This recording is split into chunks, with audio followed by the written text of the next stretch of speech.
Boa noite, irmãos. Tudo bem com vocês? Mais uma noite no PGM, presença de Deus. Um PGM, um pequeno grupo da Igreja Batista Conexão Cajubi. Com muita alegria compartilhar a palavra com vocês,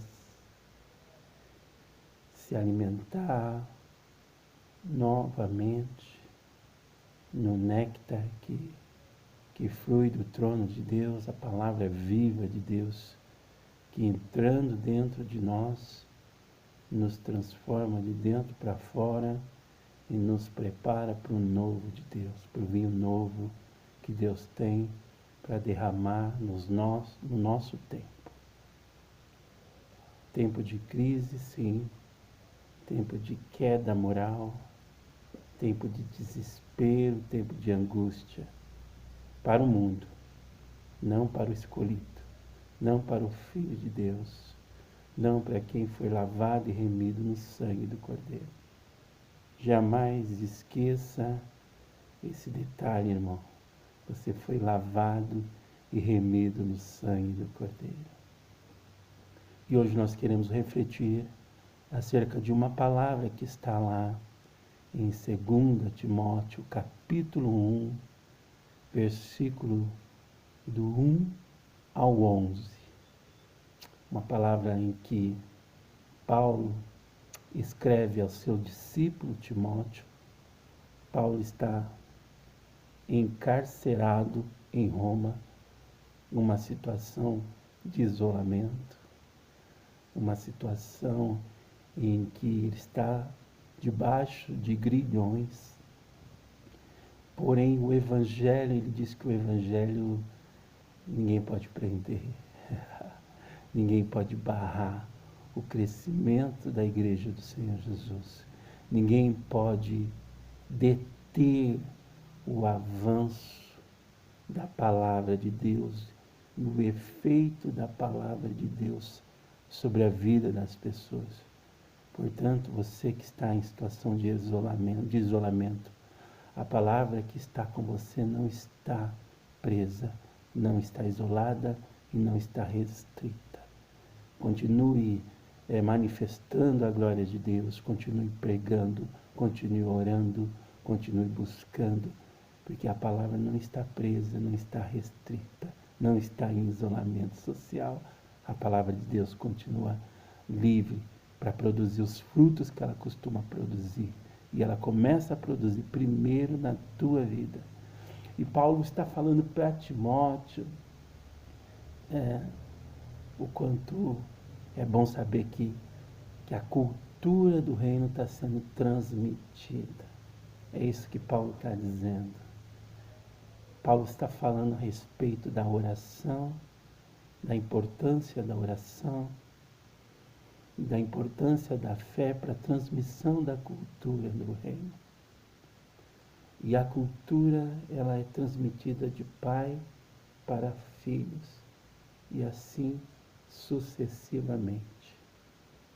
Então Paulo está dizendo que quando nós oramos e cremos, nós cultivamos a cultura do reino de Deus, qual seja a cultura que está ali na palavra de Deus, a palavra que é o verbo encarnado. Jesus é o verbo, Jesus é a palavra. E o verbo se fez carne, como está escrito lá no Evangelho de João. Então, quando eu cultivo a cultura do reino, principalmente em âmbito familiar, essa cultura tende a formar discípulos. Quando eu difundo a cultura do reino com a minha vida, não com as minhas palavras apenas, mas com a minha vida, eu formo discípulos. Paulo diz que orou por Timóteo, para que Deus desse sabedoria para Timóteo. E Timóteo, graças ao cuidado que Paulo teve para com ele, Timóteo se tornou um dos grandes da palavra de Deus. E como que isso se dá em termos familiares? Primeiro, nós queremos definir a fé, que é tão importante para a cultura do reino. A fé é o firme fundamento das coisas que não se veem. Eu não vejo, eu não sinto, mas eu sei que está lá. Algo espiritualmente testifica lá no meu espírito que está lá, ainda que eu não veja. É o fundamento da realidade. A fé é essa decisão. Eu tomo a decisão de crer, ainda que eu não veja. A Bíblia, ela define, em muitas passagens, define a questão da fé, mas eu costumo definir a fé é um mergulho na cultura do reino. Eu não vejo, eu não sinto, mas eu sei, sabe? É uma sabedoria interna de que eu não serei desamparado. Eu preciso desse fundamento, eu preciso desse esteio, eu preciso desse baluarte para eu poder difundir a cultura do reino. Porque senão as minhas palavras serão artificiais. Se eu não viver o que eu prego, as minhas palavras serão palavras vazias e estarão jogadas ao vento. Então você pai de família, você mãe, enquanto líderes em suas casas, lembra da pirâmide? Enquanto líderes em suas casas, vocês precisam difundir a cultura do reino de Deus, crendo e orando. Se a fé é o firme fundamento das coisas que não se veem e que eu sei que são, assim como Deus é, Deus é o ser que é em ato, Ele não é em potência, Deus é pura atualidade. Tomás de Aquino falava isso. Mas assim, se eu entendo que a fé é o fundamento, a oração é o exercício da fé. A oração é uma arma poderosíssima nos nossos tempos. Sabe por quê? Pela oração eu fecho o triângulo. Eu venço o meu egoísmo, eu venço o solipsismo. Sabe o que é solipsismo? É a pessoa achar que ela é sozinha, a pessoa achar que só existe ela, que só ela sofre. Pela oração eu venço o solipsismo, eu venço o egoísmo e fecho o triângulo. O que é fechar o triângulo? Saber que eu sou, que o outro é e que Deus é. Entendeu, irmão? Saber quem eu sou, saber o que o outro é e saber quem Deus é. Fecha o triângulo.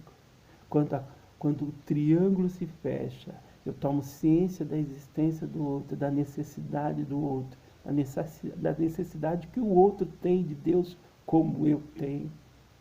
Então eu venço o solipsismo. E aí, flui, a fé flui, a fé flui. A cultura é gerada no âmbito familiar, a cultura é difundida, a cultura do reino começa a vencer esse círculo e gerar outros círculos e outros círculos, até que todo joelho se dobre à presença do Rei. É maravilhoso. Então eu preciso praticar a fé. É a oração. A oração é a prática da fé. Eu preciso crer que é uma decisão. Eu decido. Eu não vejo, eu não sinto, mas está lá. Eu não vejo Deus. Eu sinto Deus eventualmente. Eventualmente nós temos experiências com Deus na nossa sensibilidade, sim. Mas independentemente da minha experiência, com Deus, na minha subjetividade e na minha sensibilidade, Deus é, e eu sei que Ele está lá, eu sei que Ele está me ajudando, Ele é meu ajudador, o Espírito Santo é o meu consolador, Jesus é o meu redentor. Isso é crer, isso é saber que existe um fundamento que está posto. Esse fundamento é a cruz. Esse fundamento é o nome. Este fundamento é o sangue de Jesus. E eu difundo isso em nível familiar. Eu fecho o triângulo. Eu sei quem eu sou. Eu sei o que o outro é. Eu sei quem Deus é. A partir dessas três verdades, a partir dessas três verdades, eu prossigo, eu projeto, eu planejo, eu sonho. Sabe por que nós estamos vivendo num tempo de desespero absurdo? Porque as pessoas não têm mais conhecimento dessas três verdades. Quem eu sou, o que o outro é e o que Deus é. Quando eu tenho ciência dessas três verdades, a minha vida é transformada. Jamais eu vou odiar o outro. Jamais eu vou ignorar o outro. Jamais eu vou deixar de me amar. Porque eu sei o quanto Deus me ama. Irmão, você que é pai, que é mãe de família, pratica a cultura do reino orando.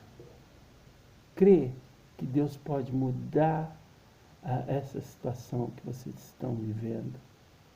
Crê que Deus pode transformar por completo a vida de vocês. Paulo sabia disso, por isso Paulo fez discípulos. Está ali, Timóteo, que continuou o trabalho de Paulo.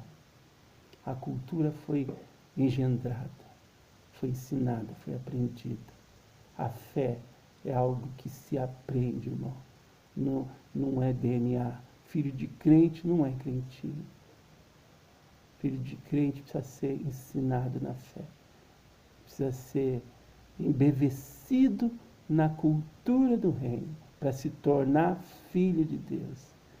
Amém, irmãos? Que Deus venha